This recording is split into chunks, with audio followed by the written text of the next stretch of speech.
अरूको सल्लाह 12 को हल्ला परिणाम हेर्दा खरानीको दल्ला भने जस्तो हो कि। अनि अब लो गाइस जल्दी उठिए।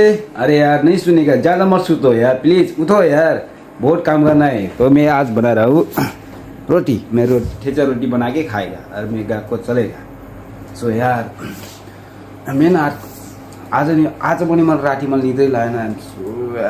एकदम कस्तो अलि नराम्रो फिल भइरहेको तर पनि आफूलाई एकदमै राम्रो बनाउने प्रयासमा छु। अनि म चाहिँ सधैँ चाहिँ त्यो सधैँ चाहिँ आफ्नो बिहानीको सुरुवात एकदमै राम्रो गर्ने प्रयास गर्छु। सो म चाहिँ तपाईँहरूलाई एउटा क्वेसन गर्छु सम्पूर्णलाई चाहिँ। कस्तो क्वेसन भनेपछि तपाईँ चाहिँ जीवनमा चाहिँ कस्तो मान्छेले चाहिँ गुरु मान्नुहुन्छ हैन? कस्तो मान्छेलाई गुरु मान्नुहुन्छ भनौँ न गाइज। कस्तो मान्छेले तपाईँ चाहिँ एकदम गुरुको उपनाम दिनुहुन्छ हैन? ओके हैन? ल उत्तर चाहिँ के हो त? ल तपाईँ चाहिँ जीवनमा चाहिँ कसले चाहिँ हैन एकदमै गुरु मान्नुहुन्छ?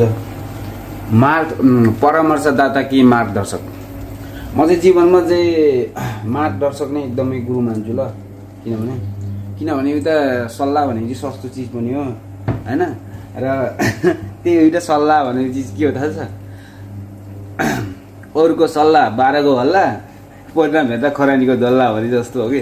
अनि अफकोर्स यार गाइज हैन, हर कोहीले सल्लाह दिन्छ तर मार्गदर्शक दिशा चाहिँ बताउँदैन के गर्ने भन्ने कुरा हैन। तर एउटा कुरा चाहिँ क्लियर पनि के हुनुपर्छ तिमीले के गर्ने भन्ने कुरामा।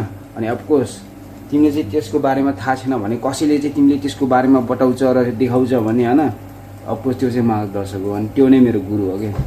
अनि म जीवनमा चाहिँ कुनै चिजको मलाई हैन अफकोर्स ज्ञान छैन भने चाहिँ अब त्यो चिज मैले प्राप्त गर्नको लागि म गुरु कहाँ जान्छु र उसले मलाई के सल्लाह मात्र दिन्छ तर के अरे जुन वास्तविक चिज देखाउँदैन भने अफकोर्स त्यो त हुँदैन नि त।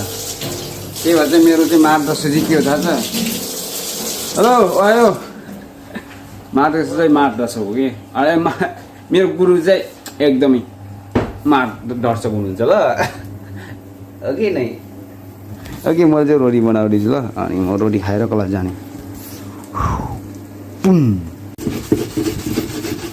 या ओए बात चाहिँ यार मैं एग्रीटेड है तेरी यार तो लापरवाही है